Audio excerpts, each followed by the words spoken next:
All right, it is now 7:03, so I think we'll get started with tonight's presentation. Welcome to our webinar presented by DSNMC and DSA Maryland. Tonight's topic for our parent and caregiver speaker series is self-directed services. My name is Jen Emmel, and I'm the Transitioning Youth and Adult Program Manager for DSNMC. I'm going to be serving as the moderator and chat manager tonight. So if you do have any questions, you can direct them into the chat or directly to me if it's something you don't want to say to the whole group. Tonight, we're going to hear from 4 different individuals, and we'll have time to ask and answer questions after each of them. We'll be hearing a little bit more about them later, but we'll be listening to Tia Henry, Christine Fleming, Gabrielle Van Fyke, and Amathan Kanan. As I said, I'm here through the Down Syndrome Network of Montgomery County. We are one of the 2 organizations that are co-sponsoring this presentation. If you'd like to take a minute here to look at our mission statement. But we are here to support individuals with Down syndrome and their families through education, information, public awareness, and advocacy. We're also co-partnering with the Down Syndrome Association of Maryland. They have a similar mission to us, again, trying to empower individuals with Down syndrome through education, resources, outreach, and advocacy. And we are alternating hosting webinar series throughout the months. So this month is ours, and next month will be hosted by DSA Maryland. Just a few housekeeping rules before we get started with the actual presentation. Please keep yourself on mute while our presenters are speaking. If you have a question, there will be a time after each person speaks for you to ask that question. You can also add in your questions or comments into the chat or use the raise your hand feature, which is one of the emoji reactions available on Zoom. If you need closed captions, you can click on the live transcript and then ask to show subtitles. Just so you know, this webinar is being recorded and we will be uploading it to our websites, so that way it could be viewed by people who are unable to make it tonight. And then before you leave, we will also ask you to complete a quick evaluation, just a little feedback form for us, so that way it can help us to instruct future programming. Also, you don't need to write all these down right now. We can always go back to this slide, but here are some of the upcoming events that we've got going on for the Down Syndrome Network of Montgomery County. There's a lot happening for us in May and over the summer. So this is the start of a list that seems to keep growing. So keep an eye on our website because more is coming as well. And then, just like I said, we're going to hear a little bit more about each of our presenters. Our first person will be Tia Henry. She's the Regional Self-Directed Services Lead with the DDA, and she'll be giving us an overview of self-directed services and then take some time to answer your questions. Please remember that when you are asking her questions, she does not have all of the information about your personal file or your specific consumer. And so we want to make sure that we keep our questions broad, not specific to your unique situation, because those might be better handled in an email or a phone call directly to another representative at DDA. And then after we hear from Tia, we're going to hear from 3 of our DSNMC members, Christine, Amathan, and Gabrielle. These are all individuals who are either connected with our board or serving as a support broker for a staff member on our who's employed with DSNMC. And so we'll hear from each of them regarding how they and their family have utilized self-directed services, as well as some tips and tricks of the trade that they would share with you from their experience. So at this point, I'm going to stop my screen share, and then Tia will share and begin her presentation.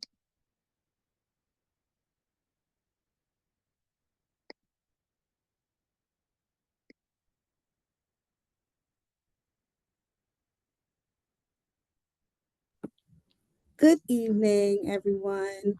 To verify, can you see my screen?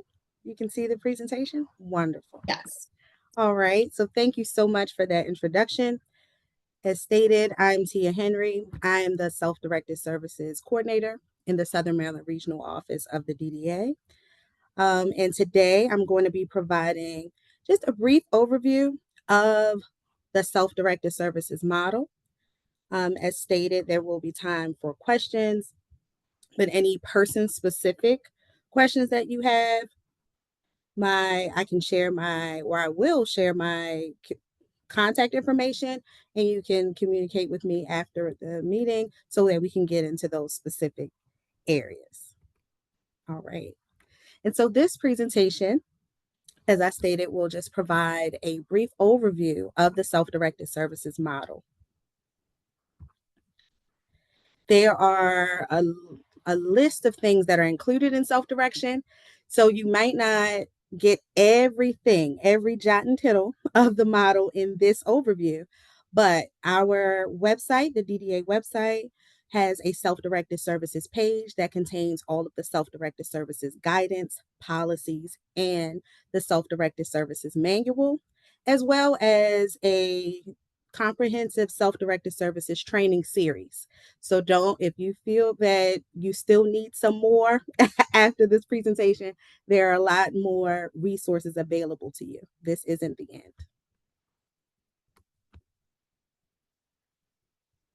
All right. So the DDA operates 3 Medicaid home and community-based waivers programs. The first is the Community Pathways Waiver. Then there's the Community Supports Waiver and the Family Supports Waiver.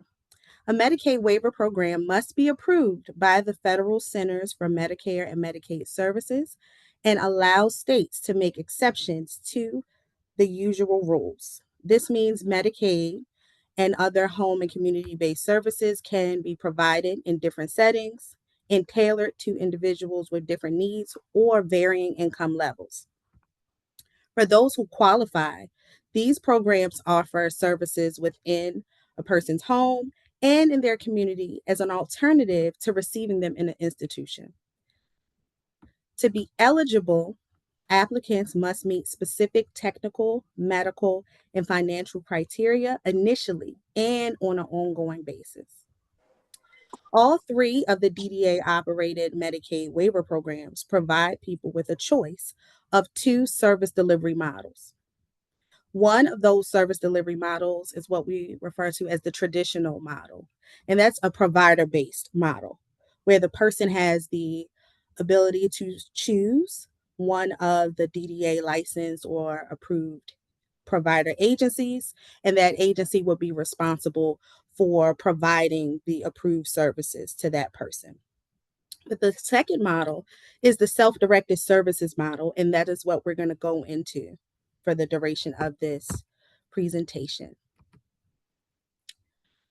So now we're going to talk about what are self-directed services.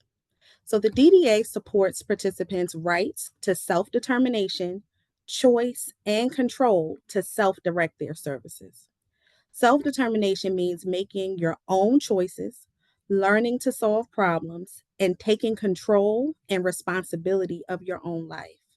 Practicing self-determination also means you are responsible for making choices and managing your services.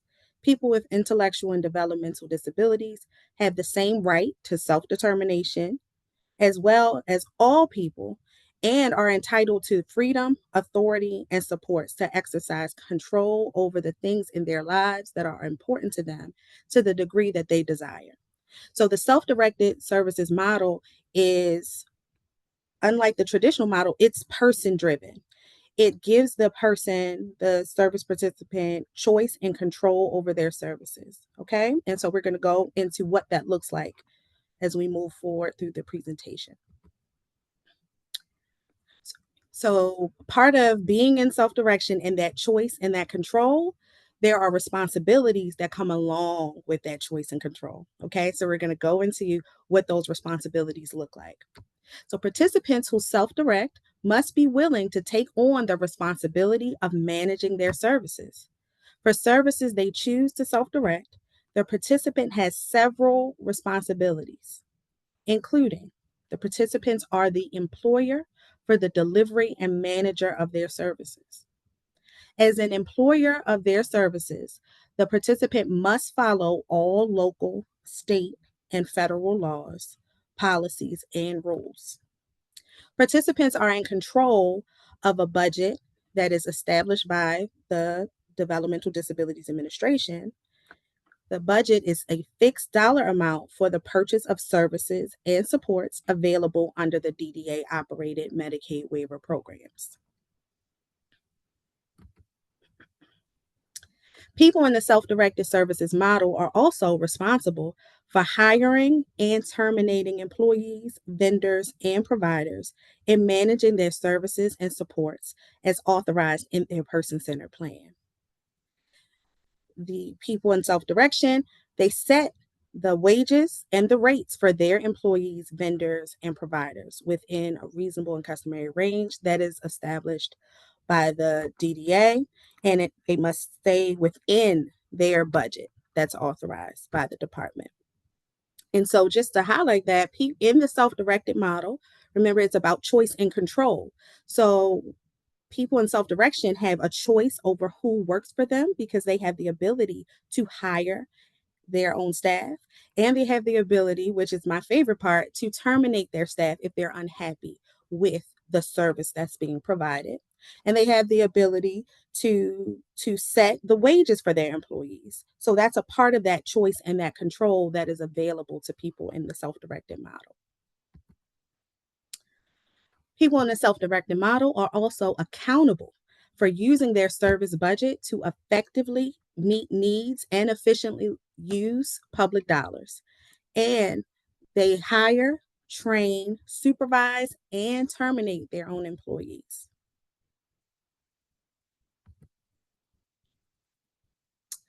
Continuing with the responsibilities, the participants self-directing their services must follow all federal, state, and local employment laws.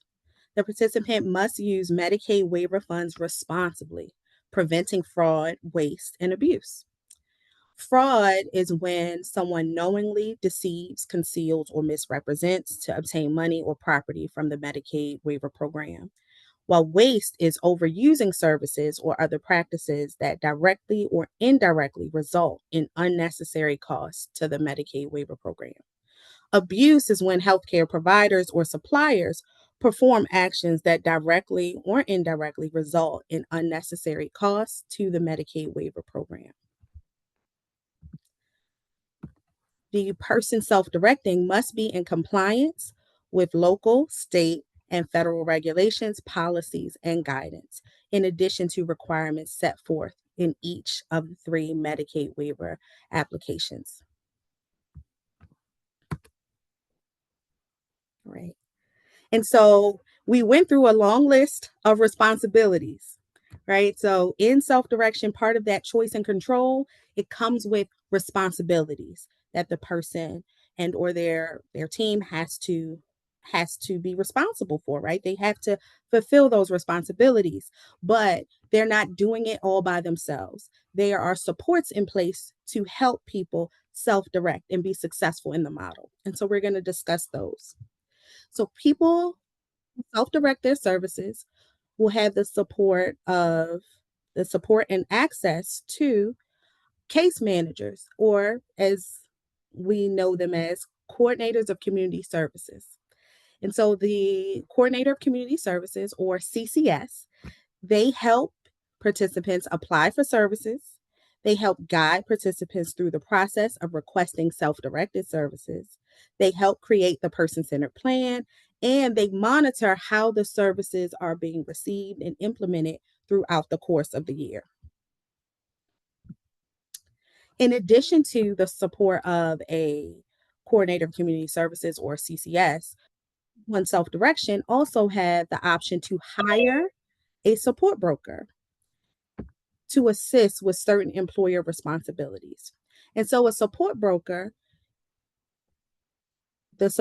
service is a Medicaid waiver service that people can request in their person-centered plan, and it's available specifically to people in the self-directed model. A support broker can help the person to carry out responsibilities of being an employer. Because remember, in self direction, the person has that choice and control, and part of that control is them being the legal employer of record. And so the support broker is there to assist that person in following through with those employer responsibilities. And so they're there to help carry out the responsibilities of an employer. And that can look like helping the person decide what will work best for staff, services, and supports, helping the person with day-to-day management of employees. I always like to add just the idea of assisting people with hiring and recruiting efforts, as well, and possibly having those uncomfortable conversations if when things need to change within the group of employees that were hired. Another support available to people in self-directed services is that they can choose, or they must choose actually, a financial management and counseling services provider. That is a required service for all people in self-directed services, and they assist the participant with budget and payment responsibilities. And once again, this is a required service for anyone in self-directed services. There is one of the resources that I mentioned in the overview that's available on our DDA website is a self-directed services training series that goes into in more in depth into each of the three roles that I've shared so far.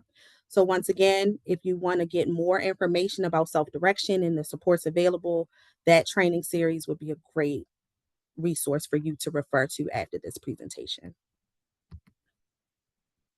All right.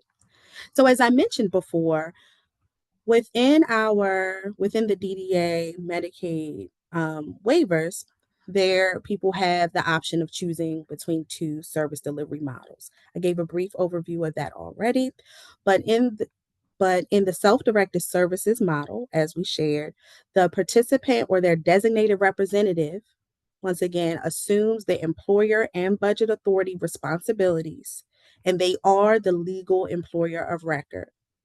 Okay. And so I want to stop there for a moment because what that means is the people that the person hires aren't employed by a separate agency or the DDA or even that financial management and counseling services agency. The participant is the employer. So those people are employed by them. Okay.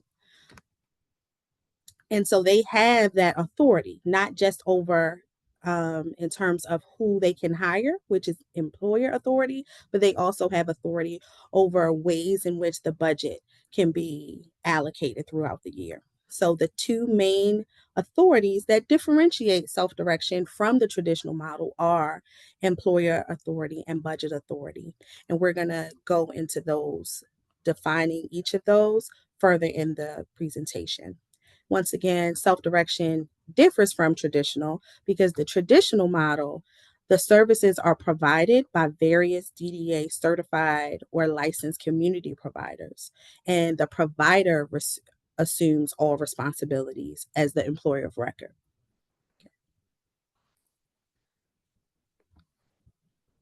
And so it's important to note that there is choice in and control in both models. It just looks different. Okay. All right. And so now we're going to talk about employer authority. Remember, the two authorities that really differentiate self-direction from the traditional model are the employer and budget authority. So employer authority means the participant has decision-making authority to hire, train, supervise, and terminate the individuals who furnish their services within the waiver program limits. The participant who self directs or their designated representative is the employer of record. The Federal Employer Identification Number, or FEIN, in the participant's name is required. The participant's name as the employer and their Federal Employer Identification Number is listed on all employees' paychecks and tax paperwork. Because remember, the employee works for that person. The person that's self-directing is the employer of record. The participant's financial management and counseling services provider supports the participant in applying for and maintaining the federal employer identification number. So yes, that is needed, but People in self-direction don't have to navigate that by themselves. The FMCS agency, or the Financial Management and Counseling Services Agency, is there to assist them in applying and obtaining that number. Under the DDA operated Medicaid waiver programs, a participant, once again, has employer authority over the following services, because all of the services that are provided do not have employer authority. So the services that do encompass employer authority are community development services, employment services, but specifically ongoing job supports, nursing support services, individual and family directed goods and services, specifically the day-to-day administrator, participant education, training, and advocacy supports, personal supports, including personal supports enhanced, respite care services, support broker services, and transportation. And in this slide, you'll find links to the DDA services webpage, and there you will find a general overview of each of those services so you can get a better understanding of what each service entails. Additional information regarding the services is available in the DDA's Guide to Services, Medicaid waiver programs, program applications, and policies. And so when we get to the end of the presentation, there's a listing of these resources, okay, to make it easy for you to access. Now we're going to speak about budget authority. So budget authority means the participant has decision-making authority over how their Medicaid funding is spent. They determine rates for their employees, vendors, providers, and any goods and services based on the services approved within their person-centered plan, or PCP. All rates, wages, and benefits must remain within the DDA's established, reasonable, and customary standards.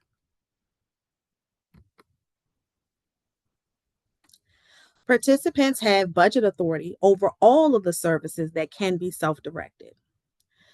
And those include assistive technology and services, behavior support services, community development services, day habilitation, employment services, environmental assessment, environmental modifications, family and peer mentoring supports, family caregiver training and empowerment services, housing support services, individual and family directed goods and services, and living caregiver supports. It also includes nursing support services, participant education and training, and advocacy supports, personal support services, remote supports, respite care, shared living, support broker services, supported living, transition services, transportation services, and vehicle modifications. So you can see being in self-direction does not limit you. There's still a plethora of services that are available to people in the self-directed services model. And once again, there are resources available in this slide that will provide you with more information and a better understanding of each of these services that are available to people in self-direction. All right. And so far we've talked about the choice and control that people in self-direction have, the responsibilities that come with that choice and control, and the supports that are available to people so that they can self-direct their services successfully. Okay, so now we're going to talk about the requirements to self-direct. So in order to self-direct, participants must first be enrolled in a DDA operated Medicaid waiver program. These are the community pathways, community supports, and family supports waivers. They must also explore and understand the responsibilities to be the employer of record and have budget and employer authorities associated with self-directed services. This process will also allow the participant to determine the supports they need to execute these authorities. So what that's saying is it's important. One of the requirements is to actually become to actually understand the responsibilities. Take time to go through that self-directed services manual to understand all of the responsibility that comes with it, so that when you come into it, you are prepared and you're not caught off guard by the responsibilities that you will have. Okay. Another requirement is that you must be willing to participate in the planning process to determine service needs and the estimated budget. So, being in self-direction, it's not a hands-off model. You are leading the process. You have that choice and control over what your services look like, what who's working for you and who's not. So you one of the requirements is that you are involved in that process, okay? And to be another requirement is that you are able to manage your own budget and employees, or identify one person or a group of people who can assist with making those decisions and make decisions on your behalf based on what is best for you. Participants in self direction get assistance with this from their coordinator of community services. So, once again, when I want to highlight, it's lots of responsibility, and there are requirements, but people in self direction aren't doing it by themselves. There are supports available, so they are assisted in being successful in the model. Okay. It's important to note that self directed services are not available to people who are state funded, meaning that they're not enrolled in one of the three Medicaid waiver programs that we discussed. All right. And so this is just a brief visual for the process for coming into self direction. Okay. And so we see that the first is plan development process. Then we move from the plan to the budget into plan implementation. So we're going to talk about those different phases a little more in detail. Okay. So the first step to self-direct, as you see, is to be eligible, right?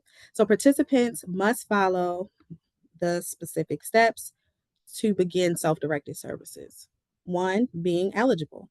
They must be enrolled in one of the DDA operated Medicaid waiver programs. Okay. The next step, the coordinator of community services, or the CCS, must be informed of the participant's desire to self direct their services. Often I get calls and people are asking me, how do I apply to be in self direction? I've heard about it. How do I apply? So the first step, after you've um, assuming that you are enrolled in the DDA operated Medicaid waiver program, there's no application, but you have to contact your coordinator of community services, um, and because they help facilitate that transition. Okay. And then step three, the participant must choose their team. So they must choose their financial management and counseling services provider. They can choose to hire a support broker if it's desired or if it's required. And support brokers are required if the person chooses to hire a relative. But if that is not going to happen, having a support broker is completely optional. Okay. And they can also identify other team members, such as family, friends, and other service providers that they want to be a part of their planning team. Okay. And step four, the participant will work with their coordinator of community services to write their person centered plan. Anyone else the participant wants to be included in that process can be included. Okay. And step five is that the participant will develop employee policies and they can get help from their team to do this. Furthermore, the person will develop their budget and finalize policies if needed. They'll also hire employees, vendors, and providers to meet their service needs as listed in their person centered plan. The participant, with the support of their team, will continuously manage employees, vendors, providers, and other services, monitor their expenses and the quality of the services they receive, and other supports.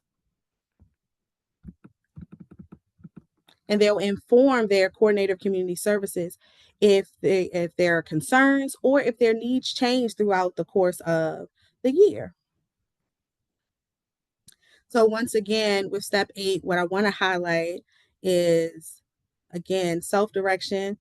I'm biased. I think it is an amazing model, choice and control and lots of opportunities, but there people in the self-directed services model, they are continuously managing employees, continuously monitoring expenses, and because as the employer of record with that choice and control, it's an ongoing, you are consistently in charge of your services and the employees and vendors. So I like to say to families when they call me, it's not a hands-off model. All right. And so a question that I get sometimes also is that, hey, I've heard about self direction. I would like to try it, but how if I think that it's too much for me once I started, or how if I get in it and I don't like it? I don't want to do it anymore. Am I stuck with that option? And so people in self direction can choose to suspend or terminate their participation in self directed services at any time and for any reason. Okay, so someone, for example, can make the choice to self-direct um, today, and then maybe next year they decide, that's not for me. You can always choose to suspend or terminate your participation in the self-directed services model at any time and for any reason. Okay. Additionally, the DDA can restrict the availability of services under the self-directed services model or terminate a participant's option to self direct in certain circumstances. So, reasons for suspension or termination by the DDA include, but are not limited to, the participant no longer meets the eligibility criteria for the waiver, the health, safety, or welfare of the participant is compromised, the rights of the participant are compromised. Okay. So in those situations, because being in self-direction, it's still an expectation that people's needs will be met, that they will be safe, and their rights will be honored. And so in situations where that's not the case, as well as no longer meeting the eligibility criteria for the waiver, self-directed services can be suspended or terminated by the DDA. All right. And so now we have a listing of resources that are available, some of which I've mentioned throughout the course of this presentation. And you can find all of these links on the DDA website. Um, and you can use these resources to get more information about self-direction. Okay, so on the DDA website, you'll find our self-directed services comprehensive policy, the self-directed services manual, the CMS self-directed services website, the DDA self-directed services overview. And you can also on our website access the DDA operated Medicaid waiver programs for more information. And as I mentioned in the presentation, there is a self-directed services page on the DDA website that contains all of the self-directed services guidance, forms, and webinars. That self-directed services training series is about 17 videos that's available. And I often recommend people just put it on if you have time. If you're interested in self direction and want to get some more information, just go click on those videos, let them play while you're doing other things so that you can get an understanding of what the self directed services model is. And all of that can be found on the DDA website. And you can also find information about our financial management and counseling services agencies. All right. And this is just another page listing other resources that are all posted on our website, the guide to services, the person-centered planning manual. And so all of these are public documents that anyone can access on our website that will give you better understanding of self-direction and DDA services and our waivers. All right. And these are more forms related to the rights and responsibilities of someone in self direction and just someone receiving DDA services in general.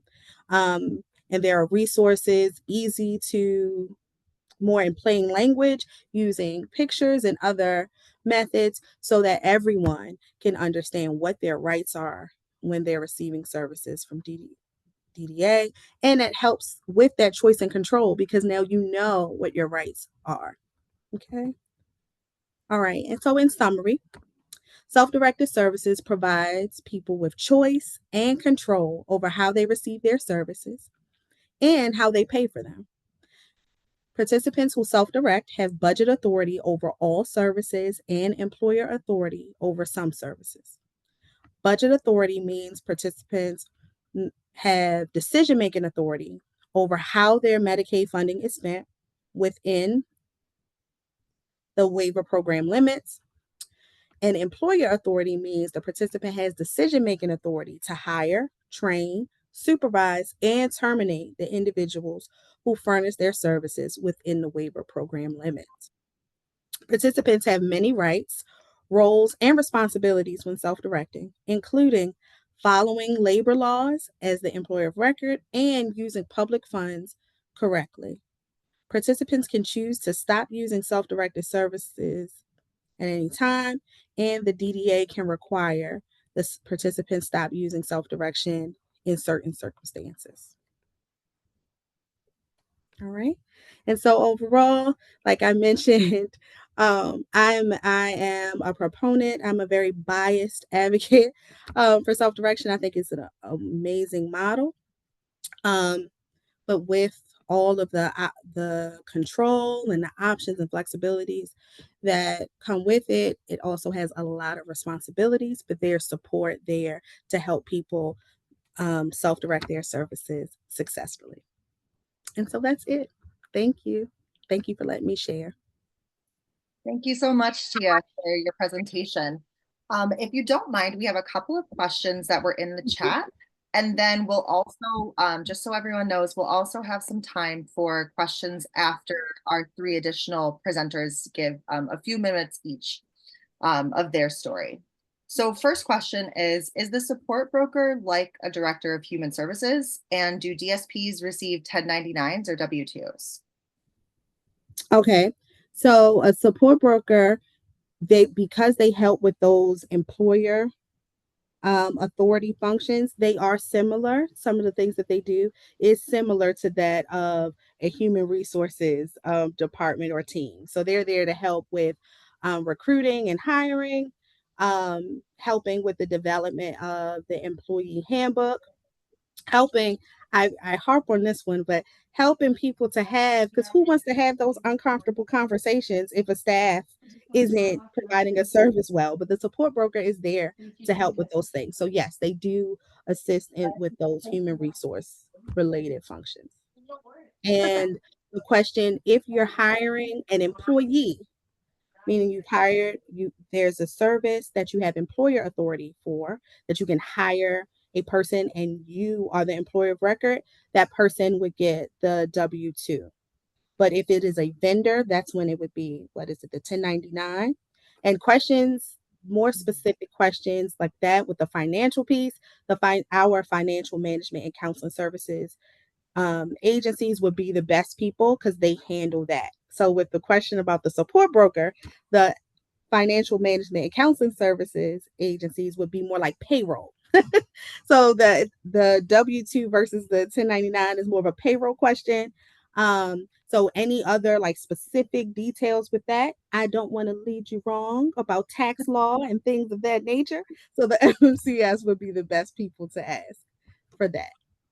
Perfect. That is an appreciated answer. Um, Additionally, what kind of benefits are required to be offered for the people that you're employing under self-directed services? Okay. So benefits that are required. Mhm. So the only required benefits are for people who live, if you live in Montgomery County requires there to be a certain number of hours allocated for sick and safe leave. So the required benefits are based on, because remember, in self direction, you're still accountable for those local, state, and federal laws. And so in Montgomery County, it's not an option. You have to provide at least the minimum um, required by the law for sick and safe leave. The other benefits are it depends on what the employer chooses to give within the DDA and our waivers limits. Yep, but that's the one that is required. Okay. Mhm. So let's do a couple more questions and then we'll have our family members speak. And then we can also have our Q&A at the end, just in case there's anything we haven't covered. So if a participant is in a traditional program, how Mhm. does the transition to self-directed services work? Is there like a something that you could tell us about that transition? Yes. So what you would do if someone's in the traditional service model, um, you would talk to your coordinator. The way that someone transitions from the traditional service model to the self-directed service model is through the person-centered plan. So you would talk to your coordinator of community services, let them know that you desire to self-direct your services. And within every PCP, within every person-centered plan, there is a statement that says, I will self-direct these services. And so once you let your coordinator know that that's what you desire to do, they'll make sure that they check yes to that statement in that plan when they're developing it. And then you all would just discuss what services, what your goals and your outcomes are, and what services you need to meet those. And then they would just continue with the development of that person-centered plan. Once the plan is submitted with the specific self-direction documents, right? So it's still the PCP, that the same PCP that you do in traditional services, but there's some different documentation. So there's that self-directed services agreement, um, a family of staff form, and those forms that have to be uploaded. But it's basically letting your coordinator know, doing that person-centered plan, ensuring that they check yes. And then during that time of that plan development, they will assist you with getting you the resources to choose an FMCS agency, because remember that service is not optional. Everyone in self-direction has to have that. And so they during that time of completing the plan, you're also exploring which FMCS agency you want to select. And once the plan is submitted and that selection's done, the coordinator submits the plan to DDA for review, and the start date for that for self-direction would be 30 days out from when that plan is approved. So it's fairly simple. I know if you're on the other side, you may not feel that it's as simple. It can feel a little intimidating, but yep, it's all through the CCS and doing that person-centered plan. Thank you. So Mhm. there's a few more questions that are in the chat, but I'm going to switch us over to talking to our family members. And so if you, Tia, wanted to take a look at the chat and either prepare for a Q&A afterwards or to answer some of those within the chat, that would be appreciated, okay? All right, so what we're going to do now is hear from three of the families in our membership who utilize self-directed services for an individual with a disability. And so the first person we're going to speak to is Christine Fleming.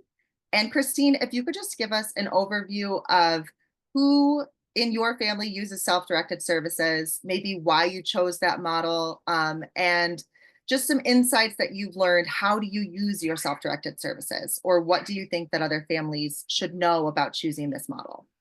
Um, I will just be brief because I see there are folks on our list here who have been with self-directed services much longer than we have. But perhaps I can give you some insight for those who especially are, how do I step into this, what sounds very complicated? And I humbly say, and I told Tia, I say this with love too, I do feel my daughter's it's been 2 years. She graduated high school with a certificate at 21, and now she's in a college work program. She is 23. It does feel to me much like building a plane while flying it. As I begin to understand all of it, so Tia, you're smiling. I know you get the spirit with which I say this. It is not easy. Um, However, and I am my daughter's personal support person.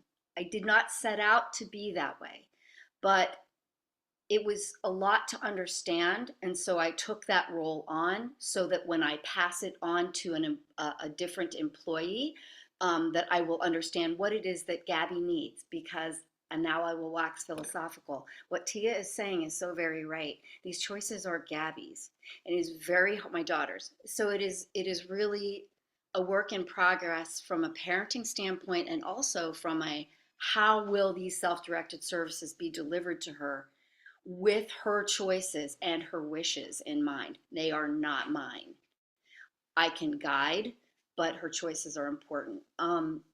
That said, I know most of us, if not all of us here, have a child with Down syndrome, and they do need that team and that guidance. That is us um, at this time.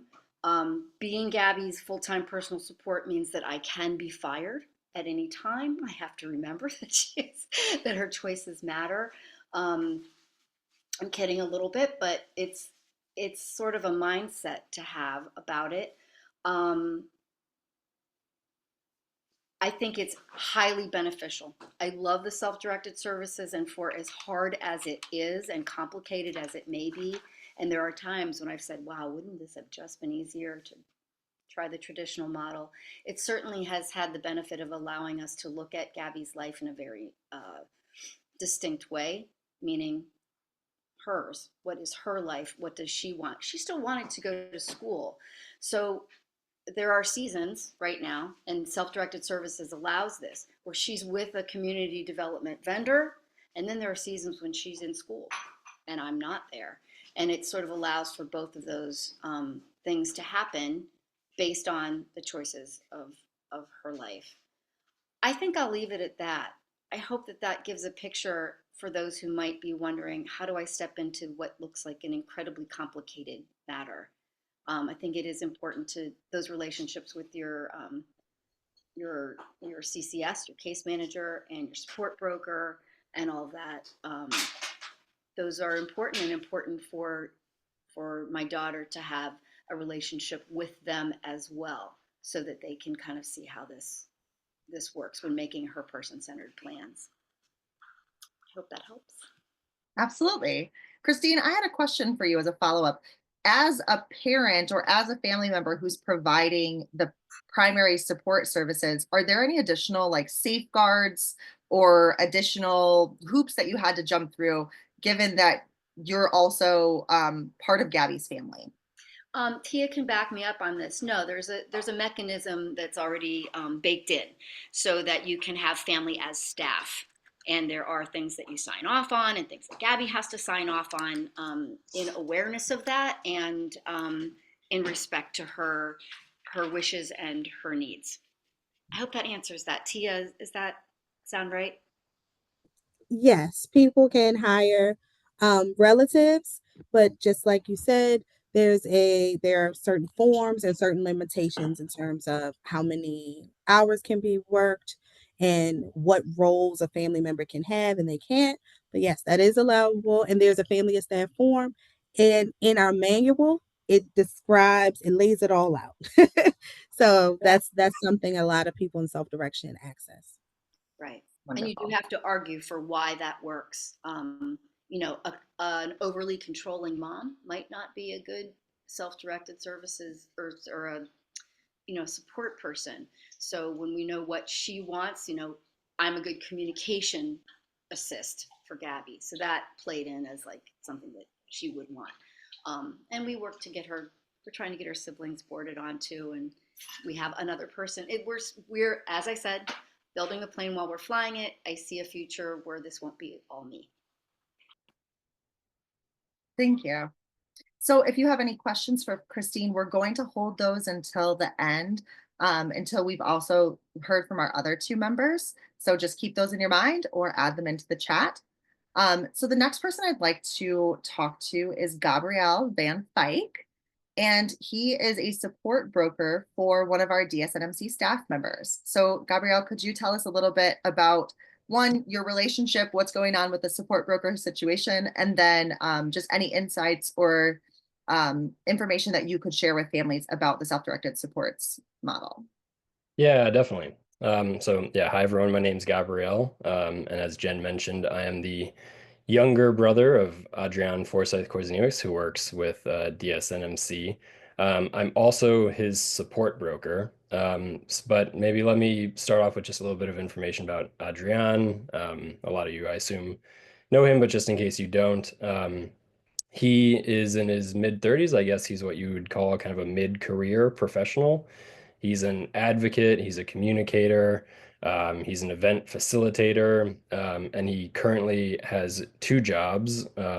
In addition to working with DSNMC, he is also a visiting lecturer with the Terps Exceed program at the University of Maryland. Um, and with his self-directed services, he mostly focuses on his work, his employment, and he does that with a support broker. Obviously, that's me, and he also has personal supports and ongoing job supports that support his work. Um, I kind of joined his team professionally 3 years ago. He's been on self-directed services for a little while before that. So I can't necessarily speak to the original decision and process about getting on self-directed services, but what I can say is that self-directed services have been crucial to Adrian setting high expectations for his career and facilitating growth, not only in his career, but also in his personal life. He's traced a very unique, uncharted career path, especially for people with Down syndrome. This is not he doesn't work in, kind of low skill, repetitive jobs, and his work is constantly evolving. And I think these are aspects of his career that may not have been possible if not for self-directed services. And I'll give just one example because I think it's telling. But with Terp Succeed, at one point last year, there were just some changes going on to the program, which prompted him to react, and to rethink his relationship with the program and his responsibilities. And he came up with the idea on his own that it might be good for Terp Succeed to have a podcast that could, help with marketing and engage the students and teachers and parents. So he came up with that and brought it to his team. And then with his team, came up with the plan for how to bring it up to his employer. They brought it to the employer, and then when the employer said, "Yeah, that's a great idea, go for it," it was him and his team that were in charge of him developing those skills and actually implementing that podcast program. Um, and I think what's meaningful here is that he was able to do this because he has the right people on his team, because he was able to pick them. He's able to spend the necessary time to do this because he sets the hours for his team and knows when and where he's going to work with them. And also because he and his team had the necessarily high expectations because he sets those expectations for his team. So uh, being in charge and directing his services, I think he's able to achieve a level of creativity. He's able to be nimble with his career and responding to his work environments, and he's also able to trust his staff, I think, in a unique way, and he trusts their loyalty to him and to his goals because he's the one that has engaged them. Um, so yeah, I think self-directed services has been crucial to the career he's built and to the opportunities that he has available to him now. Um, all of this also means that he's had to learn how to manage and how to be a boss. That's a unique set of skills to learn. We have found that something like the support broker role is very important. Um, there was the question about director of HR. I think it's maybe a combination of director of HR and a little bit of COO to use business terms. So if Adrian's the CEO, then the support broker is a little bit of the COO, just helping him kind of implement his services with his team.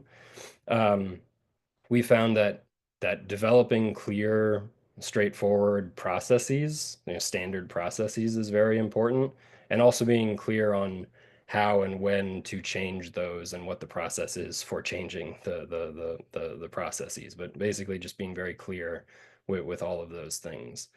Um, yeah, there's also been a lot of talk about the responsibility, yeah, I would definitely agree with that.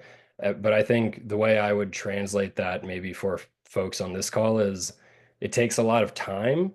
There's a lot of time that goes into managing the self-directed services, and there's a lot to learn. Um, so there's a lot of groups you have to work with. We mentioned the CCS, the FMCS, DDA. There's a separate system for logging hours and processing payments. So there's a lot of, groups, and all of these groups, like all organizations, have their issues, and you have to manage all of those issues kind of in a somewhat complex way, I think sometimes.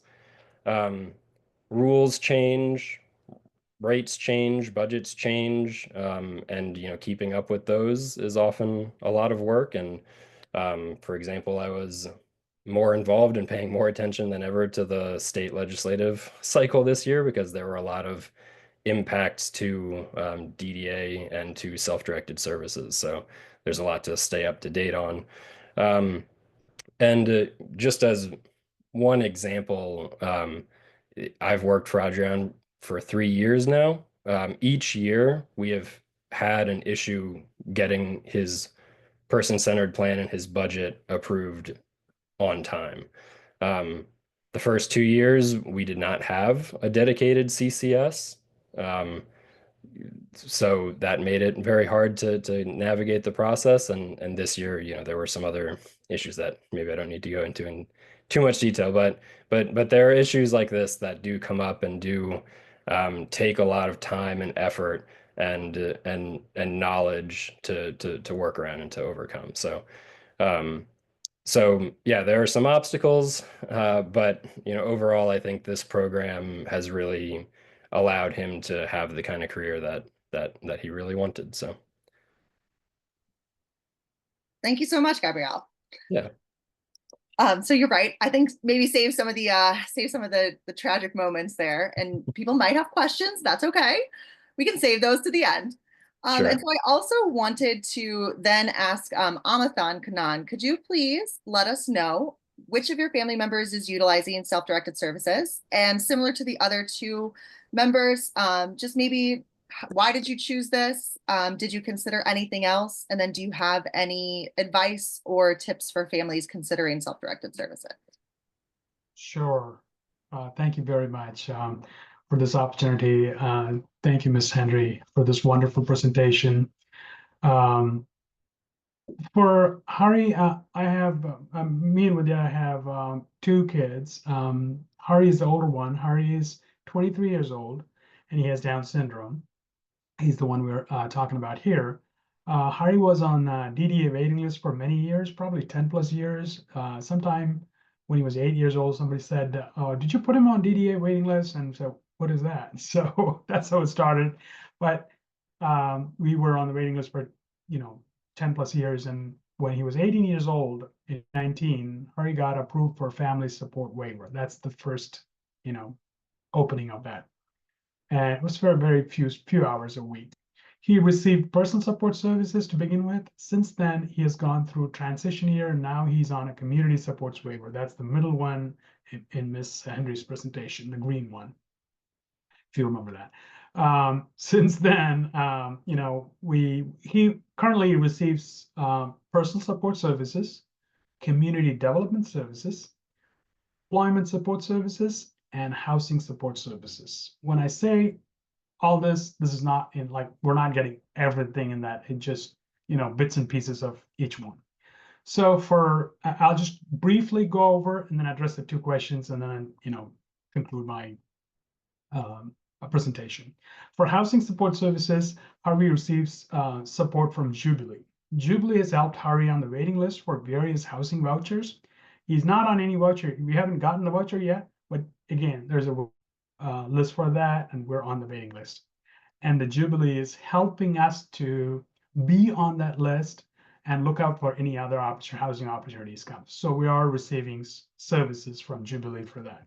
For employment support services, Hari has chosen Best Buddies Jobs program as the program to follow.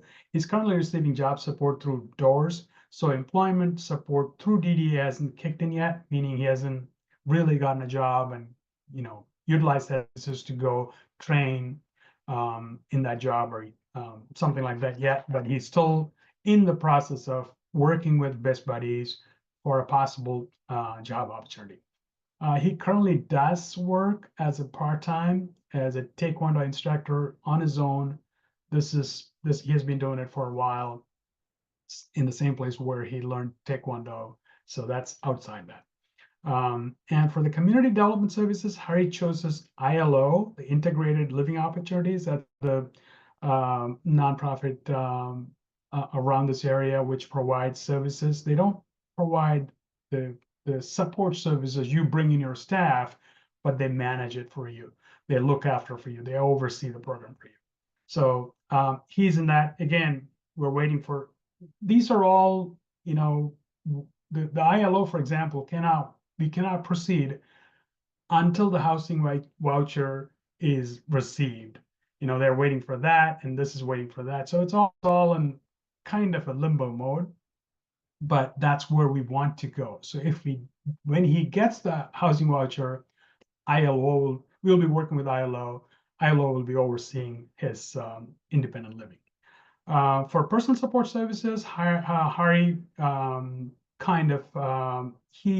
he has a good support network, like Adrian's case. Not that many, but to a certain extent, he has friends, and he does hire family for his support services. When he was in college, he hired a couple of students to help him during the day, various activities. He also hired his brother to help him in activities like being out in the community for playing sports and all of that. And for so now I'll go through the questions real quick.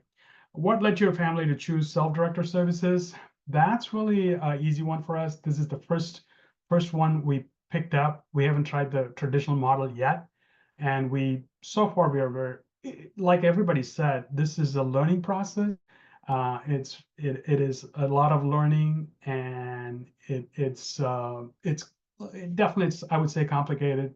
And we're struggling to learn all the things we need to learn, but there is support available, and we're utilizing all the support available to get there. For example, one of the students who worked with Hari was a graduate student in psychology. In a traditional model, you will not be able to get somebody who Hari knows, and he happens to be this kind of situation, right? So these are the advantages, why we chose, and I think we still think it is worth it. What has worked well for you? So for that question, I would say the same thing. It's the flexibility part.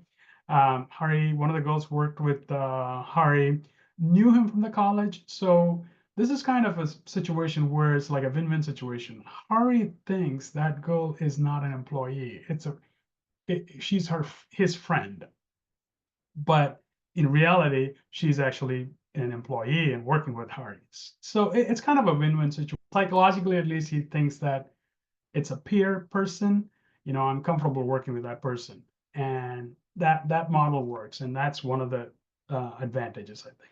Last question: what challenge have you encountered? How did you overcome that?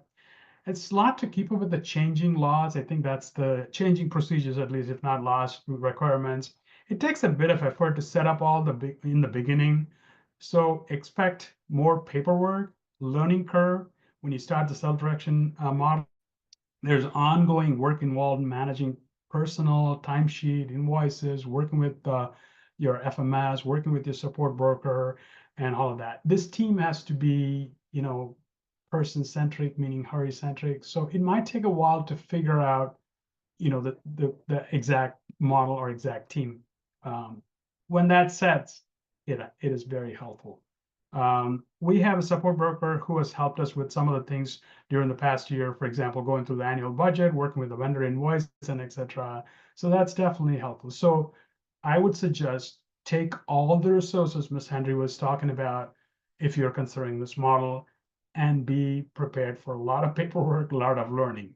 I think at the end of the road, we think it is helpful. We think it's definitely useful for Hari. So I'll wrap it up there. Thank you.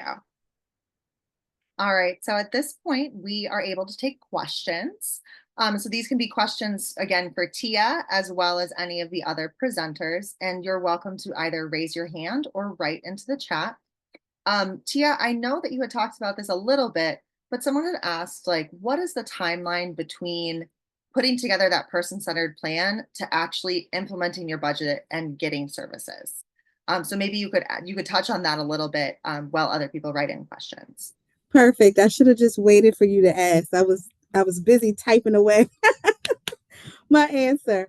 But in terms of the timeline, so the process for requesting to self-direct, it starts with the person-centered plan, right? So the person-centered plan, that process of developing it can take as little or as long as the person needs, right? So I can't speak for to how long that process takes because that's the person working with their team, working with their coordinator, really exploring what services they need, and it's making sure that plan represents what they need, right? So that particular part of the process, I can't give a time. That would be determined by the person, right? But once the person-centered plan is submitted, the regional office has up to 20 business days to review it. Okay, so that's the first part. Assuming that it comes in and it's perfect and there are no changes, when that plan is approved, the effective date for self-direction to start, it has to be projected forward by at least 30 days. And so this timeline that I'm giving is for people that are enrolled in one of the DDA waivers, because remember, that's the criteria. So someone that's coming in that's not enrolled yet, instead of that 30-day projection, the projection becomes 45 to 60 days because that time frame has to account for the waiver enrollment process that's handled by a separate agency from the DDA. Okay, so this timeline that I'm talking about is for people who are already enrolled in one of those Medicaid waivers. Okay, so once the plan comes in, we get up to 20 business days to review. Once it's approved, the services could potentially start up to 30 days out from that date. So if you combine that, that's about 50 days. The 30 days from the time of approval to the start date is the time that the person and their team are going to be working with that financial management and counseling services agency to work on developing that self-directed budget sheet to get your employees that you want to hire cleared to work, get all of that onboarding, HR documentation completed. So that's what's happening in that 30 days. And when those two processes work perfectly on that effective date, you're ready to go. So that is the ideal timeline. If everything's working right, it should take about 50 days because it's the 20 days for the plan review and then that 30-day window to give the team time to get their employees ready and everything ready to go for that start date. Thank you. Mhm. I had a question. So Gabrielle and Amathan, you both discussed like the importance of having high expectations and having high standards and also finding quality staff. So what are the strategies that you've used to find those quality staff? Since since the individual doing self-direction is the person doing the hiring and firing, how do you advertise? How do you find the good people to work with the individual? Christine, do you want to go first? Yeah, well, I can give an answer. Yeah, Adrian is pretty lucky in this respect. He works, for two organizations that are very well connected in the Down syndrome and disability space generally. So we're able to advertise to those communities, both the SNMC's community as well as the Terp Succeed community. Also on the campus of Maryland, there are multiple programs focused on supporting people with disabilities. So there's a lot of expertise around here as well. So we're lucky in that respect. But I think probably connecting with if not DSNMC or DSAMD, other disability organizations, being able to reach out to those communities, as well as institutions of higher education where they, have some kind of focuses on this population. I think those would both be pretty good avenues for recruiting. Thank you. So actually, it's exactly the same model we follow too. 3 of our employees were all from the TERP Succeed community, the college setting. The reason is we usually tap that to make sure Hari knows that person before we even start the process, and that's very helpful. And Hari is comfortable with that person, so that's the second thing. And for all this, I think tapping the existing network works really better. At least it worked for us, and that's how we have done it. So all 3 were from the TERP Succeed community, UMD community, and we did have one hire from his, I believe, from his high school setting, and so we still try to tap on the network first, meaning either DSNMC or TERP Succeed or his school, his high school community first to look for any employees, possible employees, and we go from there. And Hari makes the ultimate call whether he wants to work with that person or not. Sometimes we get a session or 2 with that person before make that decision. That helps too. Thank you. If anyone else has a question, you're welcome to put it into the chat or use the raise your hand function and you could unmute and ask. Tia, I do know there was a question about whether your slides had a lot of hyperlinks in there, and we have people who'd like to be able to click those links and go through some of the trainings or read through things. Is there a place that they could find this PowerPoint either online already, or is it possible to share the slides with attendees? Yes, so on the self-directed services page on the DDA website, the self-directed services training series that I referenced, it has video, but under the link to each of the videos for the modules is the slideshow, and the information I shared can be found in module 1. So it's posted right on our website on that self-directed services page. And so what I can do, I can send you a link to that that page so they can get not just this information, but all of the information for all of the slides for the training series. Sure, absolutely. You would be welcome to post that in the chat too, in case people are extra eager to click. Awesome. Okay. And then we did have one other question. Oh, I see Brooke. Brooke has added it in there. So everyone can take a look at the chat and see the link to the page that Tia is referencing. We also had a question too. I'm not sure if this is within your realm or something that'd be better with the financial department, but because a self-directed individual is the employer, what happens like when payments don't come through or there's a delay in processing payment? Is there any sort of support available, or basically a way for the employer, the self-directed individual, to be covered in the event that for some reason their funding didn't come through or a payment wasn't made when it was supposed to be? So the payments for self-direction are solely handled by that person's chosen financial management and counseling services agency.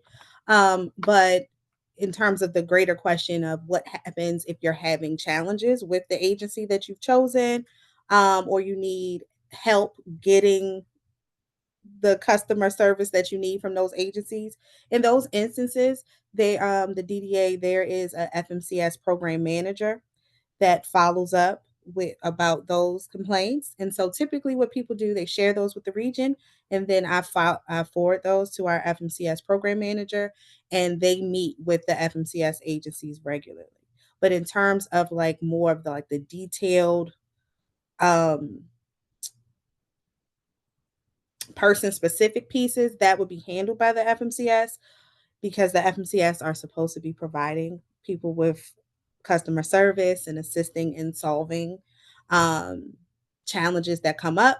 But if you aren't finding success in that way, then you can communicate with the region, and then the DDA will try to help and be involved in that to try to get you guys a solution. But I am aware, once again, I'm the person that gets the email, so I'm aware that sometimes people have some challenges. So continue to just forward those to whatever your respective regional office is. Thank you. I think that has addressed all of the questions I've seen in the chat so far. But if anyone has an additional question that you'd like to add in there, or would like to come off mute and say your question, this would be your time to do that.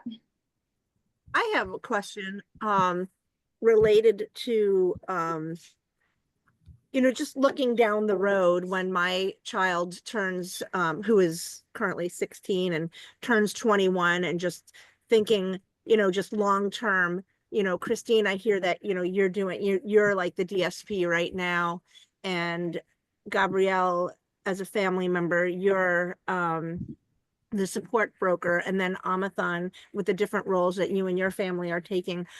So are you all getting paid through the self-directed services, like the DDA funding?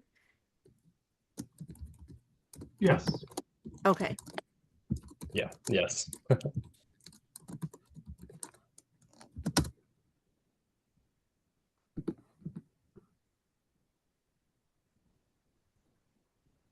Thank you. Sorry, that was very, I guess, short answer. You asked a yes, no question. So.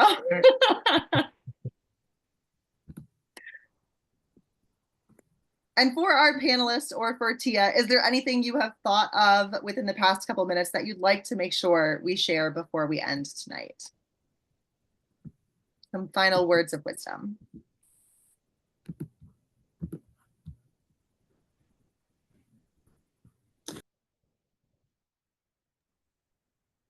So Tia, you went on mute, but it could be from you. It could also be from Christine, Gabrielle, or Amathon. These are just your closing remarks, as it seems like we have ran out of questions from our participants. Okay. Awesome. So just my closing remark would be, once again, I'm a very biased advocate for self-direction. Self-direction is an awesome model. It provides so much choice and control and flexibility to people. Before I was in this role, I was a coordinator of community services for almost a decade in Baltimore. So I've seen people make that transition and their lives completely blossom, and they're doing things they never would have thought that they were doing before switching to self-direction. So it's a great model to consider. And even though, as it was stated, it may feel like you're building parts of the plane while you're flying, there's supports available, and I think it's worth some of the frustration sometimes. So I definitely think it's something that should be considered. Yeah, and I might make just a comment. I mentioned the state legislative cycle, and again, looking forward, self-directed services, I think, definitely took a bit of a hit this this legislative session, and with things going on at the federal level, and I think already speculation about what may or may not happen next year, and some of the changes that the DDA is looking at, just administratively. There are definitely some risks, I think, to self-directed services coming up. So folks should just be aware about that. And yeah, again, for all the for any issues that there are, I think, with the system, this has been crucial for Adrian, and this has been it's been so good for him, and we hope it can be so much more over time as well. So I think everyone should take a look at what they could do, maybe to advocate for self-directed services both at the state and at the federal level.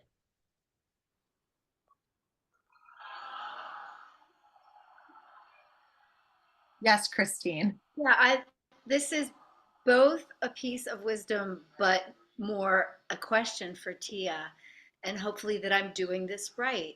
because again, we're still new to this couple of years in.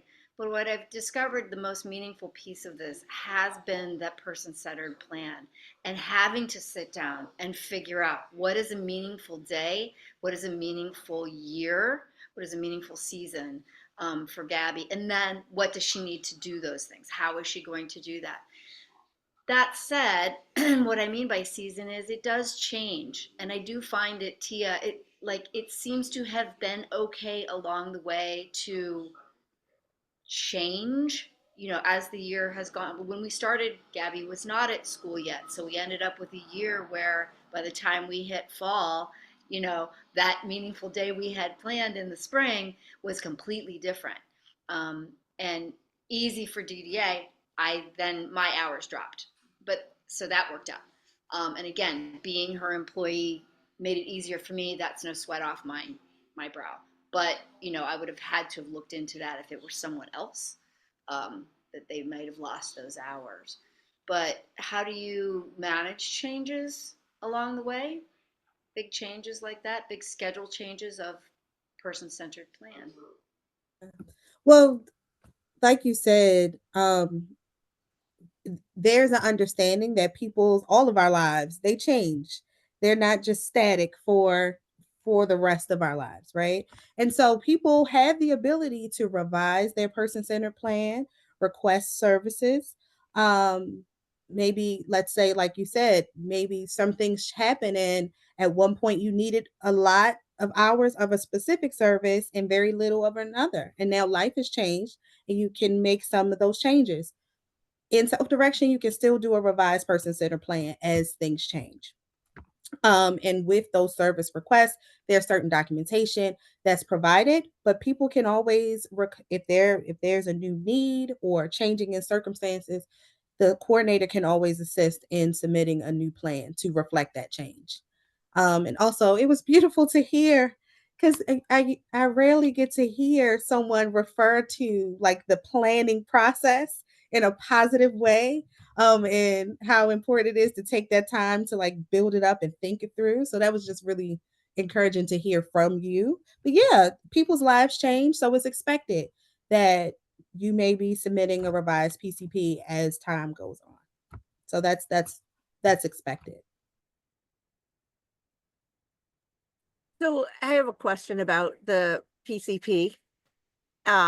So in just learning about, person-centered plans and how they're developed and the process, I've always been, I guess it's always been explained to me as kind of like the adult version of an IEP.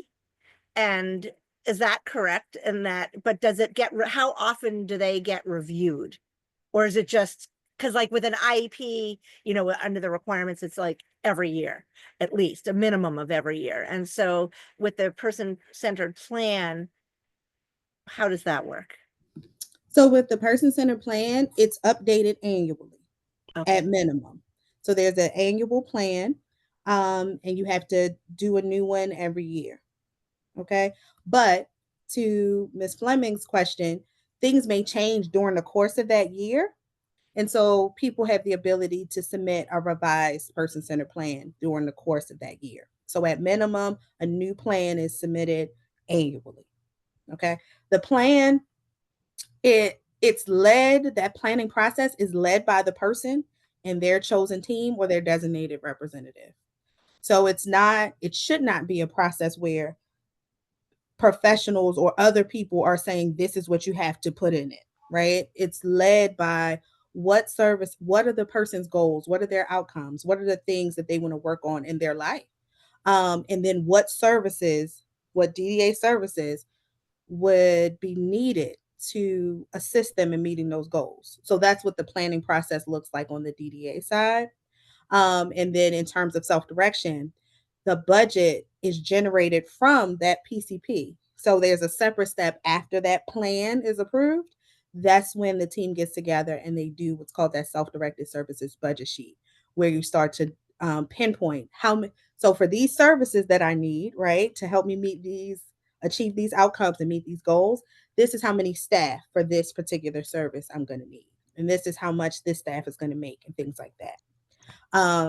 So the PCP directly connects to the self-directed budget, but you're doing it at minimum annually, and it's led by the person. Did that answer your question? Yes, thank you very Okay. much. Wonderful. I just put that in the chat too. It's not like an IEP, not as painful as an IEP. It's like, what does she want to do? What's it gonna, how does it support her goals? What are her life goals, and what supports does she need to do it? It's that simple. Awesome. So we have about 2 to 3 minutes left in tonight's presentation. I do want to direct your attention to the chat. We have got a quick survey that we'd like you to fill out, just a feedback form about tonight's webinar. It also gives you an opportunity to write down any other topics you'd be interested in hearing about. Like I said, this is a regular series that we do, and we try to cover topics for parents and caregivers throughout the lifespan. And so if you have any recommendations for topics, any feedback for our presenters, that Google Doc, the link that I posted there will take you to a form so you could fill that information out. And then also to just keep an eye on our website for information about upcoming events that we've got going on. We have some in-person things happening, but we also have a few webinars that we're hosting as well. Rook, yes, if you could share a couple of the registration links, that would be awesome. But after you've filled out the form, if you don't have any additional questions, we just want to thank you for joining us tonight and to thank all of our presenters for sharing your story and then also for sharing information about self-directed services in general. It's been super helpful. Thank you. Thank It you. was a pleasure. Thank you. Thanks, everybody.